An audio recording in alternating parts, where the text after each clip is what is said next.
और हाँ, चित्रा त्रिपाठी ने तो यहाँ तक कह डाला कि बेटियों की तुलना वेश्याओं से की जाने लगी है समाज में। तो चित्रा त्रिपाठी जी, आप यह जान लीजिए कि जिसको आप वेश्या कहते हैं, वेश्या भी किसी की बेटी है ना? और मुझे लगता है कि शायद आपको और पढ़ने की ज़रूरत है। आप बड़े एंकर ज़रूर हैं, लेकिन वेश्याओं की इस नज़र से आप नहीं देख सकते हैं। आप उनकी तुलना भी किसी से नहीं कर सकते हैं। नमस्कार दोस्तों, मैं हूं संजीत और आप देख रहे हैं ई मीडिया। आज मैं एक टॉपिक लेकर आया हूं आपके बीच, और वो टॉपिक है, बहुत ही विवादित टॉपिक है। अभी दो संत और एक साध्वी इंटरनेट पर वायरल हैं, तमाम चैनलों पे वायरल हैं, महिलाओं पे टिप्पणी को लेकर के। कई सारे चैनल का ये दावा है कि प्रेमानंद महाराज और अनिरुद्धाचार्य और एक साध्वी हैं, इन तीनों ने महिलाओं को लेकर के अभद्र टिप्पणी की है। सबसे पहले हम ये जान लें कि ये अभद्र टिप्पणी क्या है। उनका कहना ये है कि 25 साल की उम्र में जब शादी होती है, तब तक 4 जगहों से मुँह मार कर आ जाती हैं महिलाएँ, पहली। दूसरी बात ये कि लिव इन जो है, लिव इन को वेश्या जैसे शब्दों से नवाजा गया है,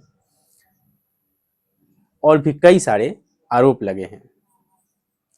अब मेरा ये कहना है आपसे कि सबसे पहले मैं आपको पहले बिंदु पर लेकर के चलता हूँ। ये जो महिलाएं भड़की हुई हैं कि प्रेमानंद महाराज ने ये कह दिया, या फिर अनिरुद्धाचार्य ने अपने आप को फेमस करने के लिए उन्होंने ये महिलाओं पर अभद्र टिप्पणी कर दी और ये कह डाला कि विवाह जो है 14 वर्ष में होती थी और अब 25 की होती है, 25 वर्ष में शादी होती है, तब तक जो लड़कियां हैं, जो महिलाएं हैं, वो मुंह 4 जगहों से मुंह मार करके आ जाती है, मारी रहती हैं। मेरा आप सभी से एक सवाल है कि ये 4 जगहों से मुंह मारने वाली बात में कहाँ से गलती है और ये किस डिक्शनरी में लिखा है? इन जो महिलाएं भड़क रही हैं, उन्होंने किस डिक्शनरी में देख लिया और कहाँ ये पढ़ लिया, किस कॉलेज में पढ़ा, कौन से कोर्स में पढ़ा कि 4 जगहों से मुंह मारने का मतलब क्या होता है? जरा मुझे भी समझाइए कि 4 जगहों से मुंह मार करके आने का क्या मतलब होता है? क्या कोई गाली होता है? या 4 अलग अलग संस्था में घूम करके आ जाना, 4 अलग अलग ग्राहक के पास से घूम करके आना, क्या होता है एक्चुअली में? मतलब सिर्फ गलत ही होता है या सही भी कुछ इसमें इसका मतलब होता है? ये पहला सवाल था जिसका मैंने आपसे जवाब मांगा है। दूसरा ये कि लिव इन, आज से पहले क्या किसी शास्त्र में लिव इन का वर्णन है? क्या आपके पिताजी, आपके माताजी कभी लिव इन में रहे हैं? ये तो पश्चिमी सभ्यता से आप लेकर के आ गए लिव इन रिलेशनशिप में। और आपको लिव इन रिलेशनशिप की जरूरत क्यों पड़ती है? क्या आपके मम्मी पापा के साथ रहने में आपको कठिनाई होती है? मम्मी पापा से दोस्ती करने में दिक्कत होती है? आपकी माँ आपके दोस्त जैसी नहीं है, आपके पिता में दोस्त नहीं है, आपके माँ में दोस्त नहीं है, नहीं खोज सकते हो आप जब भी खोजोगे तो एक लड़के में दोस्त खोजोगे, एक लड़की में दोस्त खोजोगे। और यहाँ तक तो ठीक है कि आपने दोस्त बनाया, फिर सेपरेट रहना है, एक कमरे में रहना है, ये क्या मतलब है? ये कैसा लिव इन है भाई? लिव इन का मतलब क्या है? उसी महिला से मैं पूछता हूँ, उसी पुरुष से पूछता हूँ कि जो लोग लिव इन का सपोर्ट कर रहे हैं और ये कह रहे हैं कि संत लोगों को संत की मर्यादा में रहनी चाहिए, मैं आपसे पूछता हूँ कि एक लड़की अलग अलग जगहों पे लिव इन में रह करके आई हो और वो कहे कि मैं आपसे विवाह करना चाहती हूँ, आप करेंगे? नहीं करेंगे। या करेंगे, उसका जवाब दीजिए। कोई लड़का 4-5 जगहों से लिव इन में रह करके आया हो और फिर अगली बार किसी सभ्य लड़की से कहे कि मैं लिव इन में रह चुका हूँ, आप मुझसे विवाह करो, मैं आपसे शादी करना चाहता हूँ, वो लड़की करना चाहेगी शादी? नहीं करना चाहेगी, क्योंकि वो अलग अलग जगहों से होके आया है। तो फिर लिव इन में रहने का मतलब क्या है? क्यों लिव इन में रहना चाहते हैं? तीसरी बात यह है कि कपड़े की बात आई है।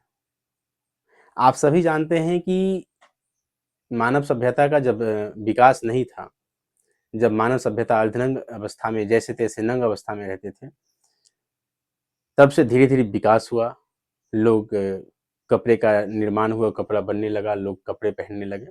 तब हम ये समझ में आने लगा कि हमें तन को ढकना है।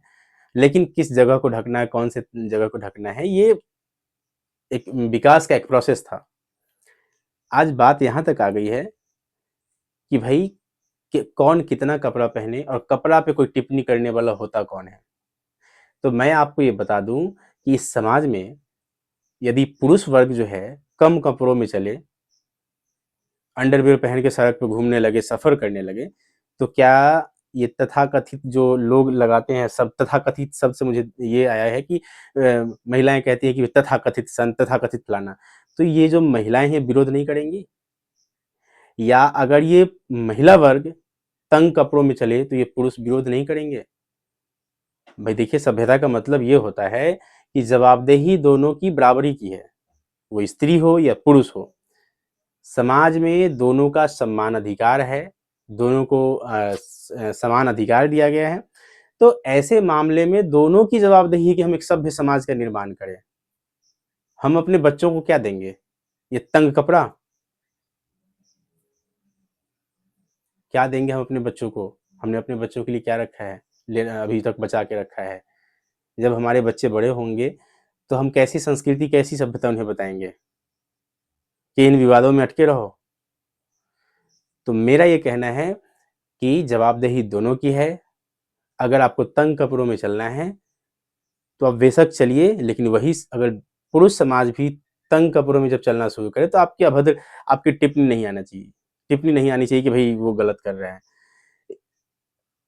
चौथी कड़ी ये है कि समाज में जो नियम कानून कायदे बनाए गए हैं वो सिर्फ पुरुषों के लिए नहीं होनी चाहिए, उसमें महिलाओं को भी रखा जाता है, महिलाओं को भी रखा गया है, उनके लिए भी नियम कानून है, तौर तरीके हैं, सबकी अपनी अपनी व्यवस्था है, अपने अपने तौर तरीके हैं, उसमें चलना चाहिए। अब अगली कड़ी ये है कि संत समाज या कथावाचक, इनका एक कार्य है, कथावाचक कथा कह करके समाज को व्यवस्थित करने का प्रयास करते हैं, समाज को शिक्षित करने का प्रयास करते हैं।